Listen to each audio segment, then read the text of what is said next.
Wah, lihat selain itu ada rezeki, ada salah satu, ada ikan itu, ada ikan ayam. Lima aja. Wah, kalau mereka di sini, ikan satu, lagi ikan satu apa itu? Apa nih? Apa apa? Kita adalah Etsy.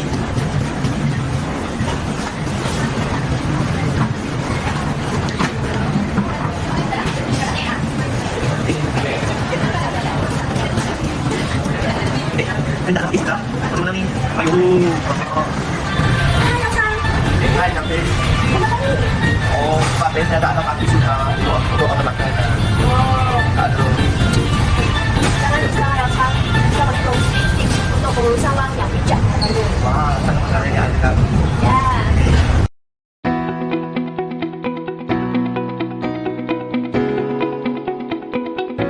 Pengurusan keuangan merupakan aspek penting dalam kehidupan, terutamanya bagi pelajar yang sering berhadapan dengan cabaran untuk menguruskan perbelanjaan mereka secara bijak.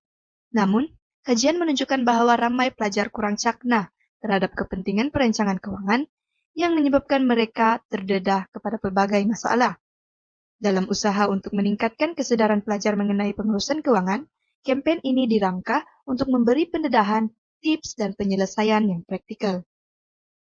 Terdapat 3 objektif. Objektif utama ialah mengenal pasti tahap pemahaman pelajar tentang konsep asas pengurusan keuangan termasuk simpanan dan perbelanjaan. Selain itu, memberikan pendedahan kepada pelajar mengenai kepentingan perancangan keuangan yang sistematik untuk mencapai kestabilan ekonomi jangka panjang. Yang ketiga ialah meningkatkan kesedaran pelajar terhadap amalan keuangan yang bijak seperti pengurusan hutang, pembentukan tabungan kecemasan dan penggunaan sumber keuangan secara berhemat.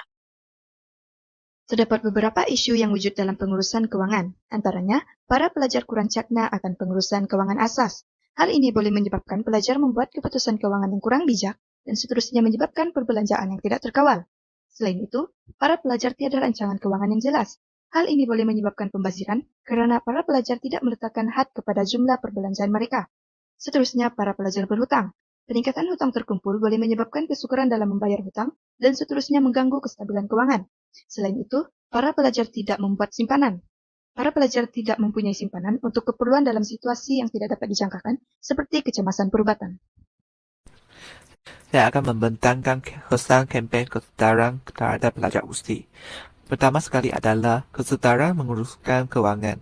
Pelajar usia dapat mengetahui kepentingan membuat perancangan keuangan supaya mereka boleh menguruskan perbelanjaan dengan baik. Seterusnya, tabiat menabung. Pelajar usia digalakkan untuk menabung sebagai langkah persediaan menghadapi situasi kecemasan seperti masalah keuangan. Di samping itu, pelajar usia perlulah membezakan barang yang benar-benar diperlukan dengan barang yang kehendak agar mengelakkan pembaziran keuangan, mengurangkan tekanan keuangan. Pengurusan keuangan yang baik dapat mengurangkan kebimbangan manakala meningkatkan fokus mereka terhadap pembelajaran. Terdapat 4 penyelesaian masalah. Yang pertamanya adalah kempen kesedaran dapat meningkatkan kesedaran terhadap pelajar supaya dapat menguruskan keuangan mereka dengan bijak. Yang keduanya, berbagai pihak perlu menjadi modal kepada pelajar supaya dapat dicontohi oleh pelajar. Yang ketiganya adalah pendidikan pengurusan keuangan dapat meningkatkan pengetahuan supaya dapat mengamalkan sikap berjimat-cermat dalam menguruskan keuangan. Yang terakhirnya adalah pelajar boleh mengambil pegang terhadap bajet keuangan sendiri setiap hari dengan merekodkan kos keuangan yang digunakan. Hello, selamat petang. Boleh duduk? Boleh. Okay.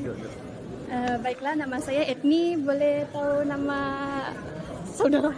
Nama saya Haziq. Saya mahu tanya, kalau Haziq pernahkah buat rekod perbelanjaan harian Haziq? Untuk kalau rekod perbelanjaan harian, saya pernah tapi tak selalulah, tapi saya pernah buat. Selamat petang saudari, saya ingin bertanya, adakah anda pernah mencatat pembelanjaan harian anda? Tak pernah. Tak pernah, okey. Selain itu, penyampaian tips pengurusan keuangan seperti menyenaraikan keperluan dan kehendak sewaktu berbelanja, membuat simpanan secara konsisten, dan memohon beasiswa ataupun bantuan keuangan amat berguna dalam kalangan pelajar kerana pengurusan keuangan yang teratur ini dapat membentuk sikap individu yang bertanggung jawab dan juga berdikari dalam merancang pengurusan keuangan diri dalam kehidupan. Kesimpulannya, kami berharap agar program seperti ini dapat diteruskan lagi pada masa akan datang dan dengan melibatkan lebih ramai lagi pihak universiti. Pengalaman ini tidak hanya memberikan ilmu, tetapi juga motivasi untuk menguruskan keuangan dengan lebih bijak demi masa depan yang lebih cerah. Pelaksanaan program kesedaran terhadap pengurusan keuangan telah memberikan banyak manfaat kepada para pelajar. Program ini secara tidak langsung kena percaya memberikan pendedahan tentang pentingnya memiliki asas pengetahuan dalam menguruskan keuangan serta memperhatikan amalan keuangan dengan bijak. Melalui sisi perkongsian dan edaran flyer ini, maka ahli kumpulan kami dapat mengenal pasti bahawa kesedaran terhadap pengurusan keuangan adalah satu elemen yang penting dan harus dipupuk dengan segera untuk mengatasi masalah yang dihadapi oleh pelajar.